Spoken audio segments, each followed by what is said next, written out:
Welcome into 6 must-start players for Week 9 of fantasy football. I'm your host, Josh. You're joined by Alec. As always, Alec, we are getting into the nitty-gritty here, where we've got people on bye weeks. We still have injuries, but we do have a pretty good track record in the last couple of weeks of hitting on these guys that we're saying you have to be starting. And it's around that same time frame as last year that we were starting to get the data, get the analytics that we're looking for, and really start to have a high rate of success when it comes to picking these must-start players here.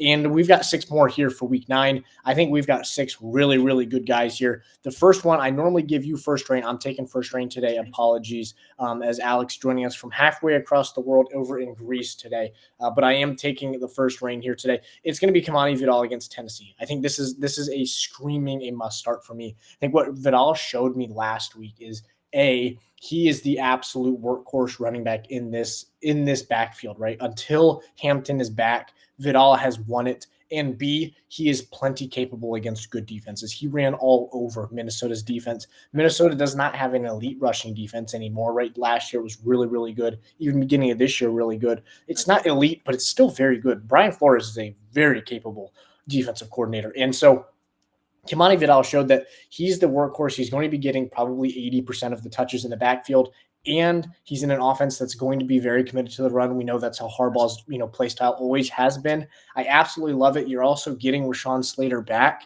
I think the Chargers offensive line unit is starting to come together. They're never going to abandon the run. Harbaugh will never do that. And you're in a matchup against Tennessee, who's got the 26th rated rushing defense, right? They're giving up a lot of yards on the ground every game. I love it for Vidal. I think he goes 100 plus yards, could see a touchdown. I don't know what he's projected, but I easily could see him in the 15 to 20 range this week. Yeah, especially with the game script. Yes. I think that's what's the most important part about this is the game script. They're 14 they're like 10 and a half point favorites, I think. Yeah, it's 2 possession favorites. Yeah. Yeah. So, and we've seen this Tennessee team get down. I mean, we saw a couple weeks ago when Genty had a career game against them. Like one of his higher yardage games. So, definitely game script wise, Hassan Haskins is a nothing burger. Yes. Vidal's basically the Hampton of this backfield until he comes back. Yeah. No, absolutely. I absolutely love this play this week. Yeah. No. Yeah. So I got another play I love this week. It's Tyrone Tracy.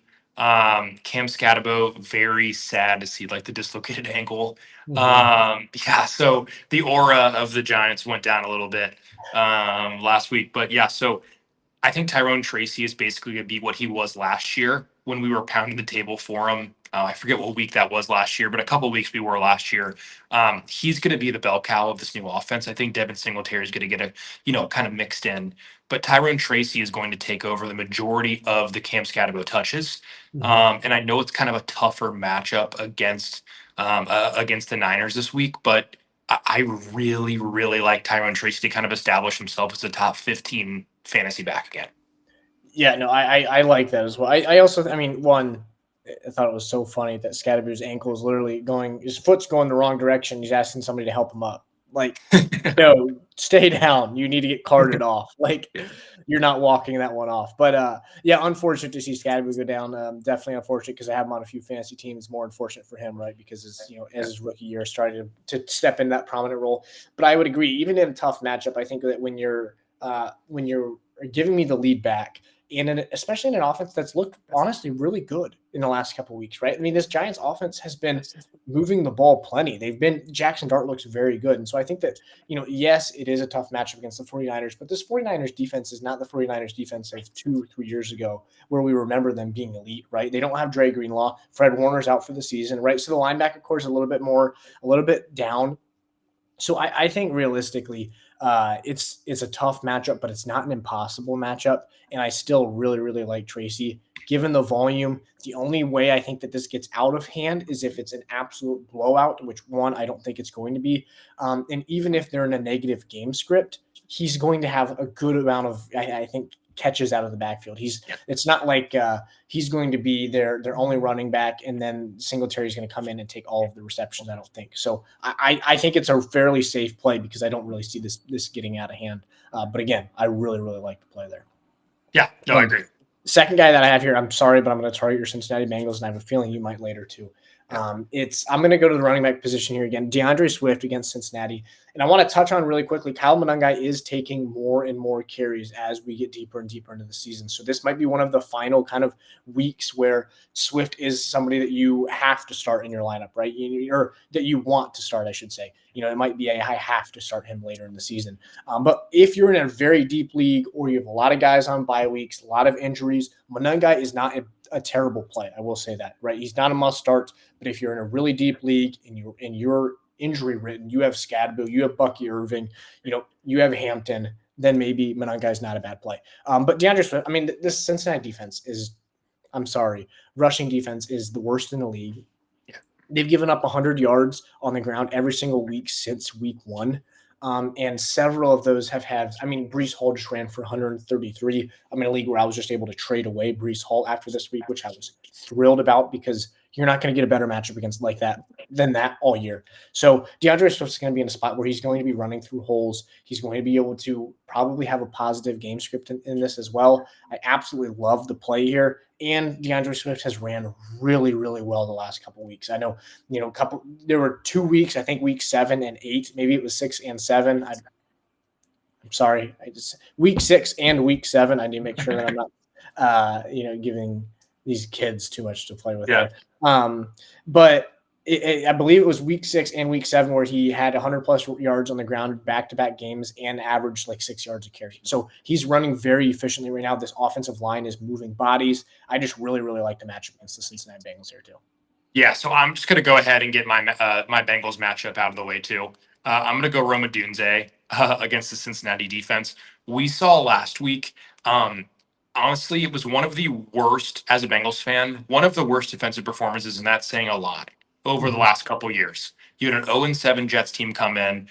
Justin Fields looked unbelievable against when he's looked terrible. So I think Caleb Williams is going to pepper Rome Odunze this week. I think Rome has a really big chance to kind of go off this week. And Rome's kind of like more of like a flex guy now after he struggled. What was it? Weeks 4 through 7, he was really struggling. Or was it 5 through 7? I forget. They're on the bye week on 5, but 6. Yeah. Week 6 and then week 7 and 8. Or weeks, I can't get around it. Week 6 and 7, he definitely struggled. Yeah. So I think now he's going to kind of like be the alpha in this offense and kind of establish himself. It's either now or kind of never. I really think. So I really like him this week. The Bengals DBs are just awful. They're just atrocious. Their linebackers are atrocious. Their pass rush is atrocious. So if Rome and Caleb can't do it this week, there's probably not going to be a week that they do, but I'm going to bet on it being this week. Yeah, the only thing to monitor is he did not practice yesterday with the hip. So monitor that as you get into. I haven't seen practice designations for Thursday yet. Watch that on Thursday. Really make sure that he's getting at least probably limited today, limited tomorrow on Friday as well. Yes, I was looking game time to see. I was looking on Twitter. I saw that they think he should be able to play, but if he doesn't play, obviously, please don't have him in your lineup. If he's not playing, or keep an eye on it too, because you're really the only situation that you would need to that it would hurt you as long as you're not starting somebody that's hurt is if they come out and say he's going to have a limited snap. Count or something like that. And he's like a consensus like top 10-ish wide receiver option this week in half PPR. I don't know what he is in PPR, but I've seen it on a couple sites where he's like borderline, like fringe top 10. So he's a must start this week, but only if he plays, obviously. Yes. Yep. No, but I agree. Targeting the Cincinnati defense, kind of feel like we targeted Dallas's defense. Last it works. It works. Yes, it does work. And this is not necessarily speaking of defense, I should say, Travis Hunter is my third guy here. Not for the defensive upside, but the offensive upside. I think that they had their bye week last week, but 2 weeks ago, the game against the Rams was the first time we've seen Travis Hunter emerge as the offensive stud that we know he is. Right? He's not somebody that is going to. He was drafted as high as he was in the draft because of his ability to play both sides of the ball. But he is an elite wide receiver as well. He won the Biletnikoff, right? Whether that was, he should have or not, doesn't matter. He won the Biletnikoff award in college. And, goes for 8 for 100 and a touchdown against the Rams. And he's coming into a spot where Liam Cohen has already said, hey, he might stay as this prominent role in our offense. He played 87% of snaps, offensive snaps, in that game against the Rams. And Liam Cohen has said, I think we're probably going to keep him that. I wouldn't be surprised if he got wide receiver 1 treatment, is what he said, word for word. Brian Thomas Jr. is really struggling. He ranks last out of 83rd out of 83 possible receivers in catchable pass reception rate, if that makes sense. So, right. So your catchable passes are the only ones being counted. Your reception rate for those catchable passes, he ranks 83rd out of 83. Is that bad? This year? Yeah. Yeah, literally. So he's been very, very bad, right? We know he's plenty capable, but point is, Travis Hunter might be their wide receiver 1 in the next couple weeks. And I think that he's in a matchup against Las Vegas here, who's got, a bottom 3 pass defense. I absolutely love it here. No, I really love this too this week. I think this could be like a big week, especially when you think of like, I don't know, like it's kind of like culminating all together where you see a lot of rookies in the second half of the year kind of click, and I think he could definitely kind of click. It's basically the halfway point of the season. So, second half, I could see Travis Hunter kind of going off. Also, BTJ, I was going to ask you a question about BTJ. What do you think about this? Do you think he's going to play this week? So I saw there was like he's has that shoulder issue. Do you think he's going to play this week? And then would you push Travis Hunter higher on your board? Yeah, if BTJ doesn't play, Travis Hunter who already is high on my board would fly higher. Yeah. Like we're saying this hypothetically, he could be the wide receiver 1. If you're telling me he's absolutely the wide receiver 1, and not even mentioning, we've always said if he's going to play 80+% of snaps, he's going to be very good. If you don't have Brian Thomas Jr., he's definitely going to play 80+% of snaps on offense. So yes, he flies up my board. If Brian Thomas Jr. plays, I don't know. I think I could see it being 50-50. I really don't know yet. I haven't seen the Thursday practices yet, but I wouldn't be surprised if he sits out. Shoulders are tough, and especially as a receiver, which this is my final comment here. As a receiver, especially Brian Thomas, who they throw deep to plenty, I wouldn't be surprised if he plays, it gets re-injured. So Travis Hunter, I think, has to be started because Brian Thomas Jr. could very easily re-injure that in first quarter, second quarter. Even if he plays all 4 quarters, I love Travis Hunter. But if Brian Thomas Jr. doesn't play any of these quarters, if he sits out the final 2, Travis Hunter is going to go for 100+ yards. I agree because they have to throw to somebody. Yes. And Parker Washington can only do so much. Yeah, the days of Parker Washington playing over Travis Hunter should be gone. I'm hoping so. Seeing De'Ami Brown and Parker Washington in a 2 wide receiver set is no longer. Right. Yeah. And then Tank Bigsby at back and in week 1. Yeah. So my last guy here this week, he's ascending to what we saw a couple years ago. So I'm going to go Michael Pittman Jr.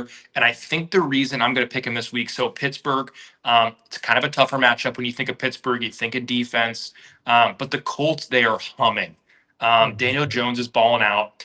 I think just because that Jonathan Taylor is the offensive player of the year, I think clearly at this point, it has opened up this passing game like crazy. And Michael Pittman Jr., I think, has been good all along. He just had you and I thrown to him, Anthony Richardson. And Sam Ellinger for a couple of games. So, so I think that Michael Pittman from here on out is a borderline like mid to like, high wide receiver 2 option, I think, going forward. Just because of the volume he's getting. Josh Downs hasn't taken that leap that we really thought. And then Tyler Warren's also helping Michael Pittman get more open. Yes. Yeah, and I think that's the thing that's important to me, right? Because you look at this offense, obviously they're a run-first offense. Their offensive line moves bodies like no other. It's spectacular. And Jonathan Taylor is an animal, right? But then you've got your elite rookie tight end and Tyler Warren. You've got your good slot receiver and Downs. But Pittman's still getting volume. And I think that's the thing that allows me to be willing to start somebody like him, right? Because yes, historically, you have been somebody that you probably have been burned by, right? If you owned Michael Pittman in the last 2 years, he's almost on your do not start list because you've been burned by him so much. But because of the step forward that the offense has taken, and he's still getting the volume, I love it this week too. And I think that, like you said, not a great matchup, kind of similar to Tracy, right? Not a great matchup, but it's also not an impossible matchup by any means. Also, this Indy defense has made, or offense has made, every defense look bad so far. So I wouldn't be surprised if they continue to do that. I absolutely love the Pittman shout this week. Yeah, and I'm also in a league. It's kind of like Olave, where it's like if you have him or Pittman the last couple of years, it's like, dear God, get them off my roster immediately. Mm-hmm. But I have two of them in one league. They're both my flexes, and I'm like, I don't really feel that bad anymore about this. Like, Yes. I was never wrong. I was just early. I Yeah. feel like it is Mm-hmm. is the term for that. But yeah. Yeah. No kidding. But there you go. Those are 6 guys for week 9 here. Like I said, we've been getting the data now. We've been starting to hit on a little bit more of these. Actually, a lot more of these at a really great rate, Alex. So we're gonna continue that this week. We got 6 guys. Still have not gone 6 for 6 on out producing their projection. We've gone 5 for 6 with somebody barely underperforming, but in 3 guys, just blowing it out of the water. So, net they're up a ton, but we haven't gone 6 for 6. I've got a feeling this might be the week though. But other than that, this has been the Sports Geeks podcast from halfway around the world with Alec from Greece. Thanks for watching. Peace.